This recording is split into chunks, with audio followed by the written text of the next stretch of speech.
tàmbalee ko kon ci diggante kenn ak Russie ak panique bi nga xam ne daal Zelensky fi ne kon mi ngi ci mooy daal muy ak tiitaange bay sax di laaj milliards yoo xam ne dañ ko tegoon loxo ci ay hommes d'affaires yu Russie ñu jox ko Volodymyr Zelensky daal di kon amuk njaaxare ak njaaxle ginnaaw bi nga xamee ne falaat nañu Trump ca bopp réewum États-Unis te nag moom dafa wax ne bu faloo rek guerre bi jeex te itam bu fekkee ni mu ko waxee ni la koy defee daal jàpp na ne kon guerre bi moom léegi te mu daal di jeex moom nag moo amuk njaaxare dafa nag teewe woon sommet européen boo xam ne kon demoon na ca teewe ko moom moomee nag Zelensky daal di fay jaare di sàkku ci européens yi nañ ko daal di jox 300 milliards d'euros 300 milliards d'euros yi nga xam ne kon dañ ko daal sele woon maanaam daal jële woon ko ci loo xam ne kon Russie ñoo ko moom benn yenn yi ay hommes d'affaires ñoo ko moom yenn yi kon daal ci Russie comme ñaar di koy teg loxo loolu nag lay sàkk ñu jox ko buñ ko joxee nag mën koo dimbali xeex ak waa Russie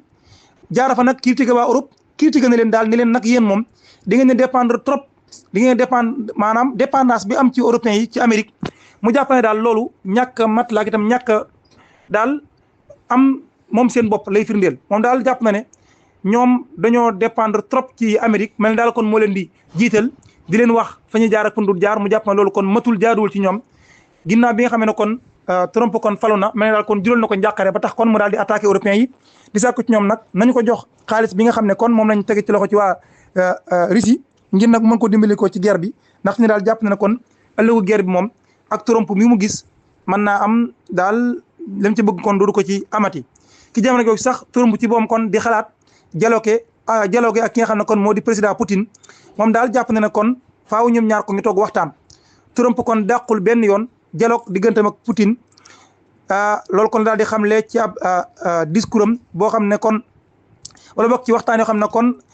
waa kàddu yoo xam ne kon yëkkati na ko maanaam daal moom nee na waxtaan wala bokk toog waxtaan mën naa am ci diggante ak Poutine ci fan yi ñu dëdmal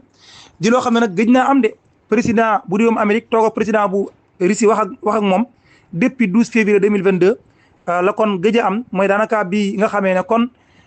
Russie daal dinañ attaqué fi nga xam ne moo di Ukraine ci la kon waa Amérique kon dagg kon wàcc moo Europe